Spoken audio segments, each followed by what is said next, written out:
tere! Tänases videos vaatame lähemalt juhtide soojenemist ja selle mõju elektrisüsteemidele. Meie ees on illustreeriv diagramm, mis näitab, kuidas erinevad voolud mõjutavad juhtide temperatuuri ja isolatsioonimaterjalide eluiga. Graafiku horisontaaltelg näitab voolu tugevuse suhet nimivooluga ehk IC ja vertikaaltelg aega. Alustame tavalise töörežiimis, kus voolu tugevus I on võrdne nimivooluga IZ või sellest väiksem. Sellises olukorras eraldub juhi tekkivat soojus ümbritsevasse keskkonda piisavalt tõhusalt. See tagab isolatsioonimaterjalide pika eluea, mis tavapäraselt on 20–30 aastat. Tänapäeval lubatakse tavakaablitele kestvaks vooluks isegi 90 kraadi Celsiust, kuid on oluline, et need tegurid oleksid projekteerimisel arvesse võetud. Kui kaabli ristlõige on õigesti valitud ja paigalduskeskkond sobiv, siis püsiv temperatuur jääb lubatud piiridesse ja isolatsiooni eluiga on maksimaalne. Järgmine olukord on piiratud jahtumine, mis tekib, kui voolu tugevus I ületab nimivoolu IZ. Siin ei eraldu soojus enam täielikult keskkonda, mis põhjustab juhtmete temperatuuri tõusu üle lubatud piiri. Pikaajaline kõrge temperatuur kiirendab isolatsioonmaterjalide vananemist. Seda illustreerib hästi praktiline näide valgustuse kaablist. Kilp oli tavalahendusega ja kasutuses alla aasta, kuid valgustid töötasid 8 tundi järjest. See tekitas pikaajalise ülekoormusrežiimi.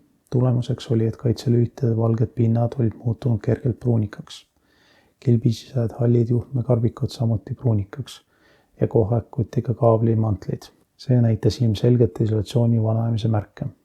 Probleemi põhjustab see, et polnud arvestatud juhtmete pundis paigaldamist, vähendustegurid ning kaitselülite tihedat üksteise kõrvale pakkimist. Kui koormused oleksid olnud hüplikud ja vahepeal puudunud, poleks kilbiga midagi juhtunud, aga pikaajalise püsikoormuse korral vananes isolatsiooni silmagi nähtavalt juba vähem kui aastaga.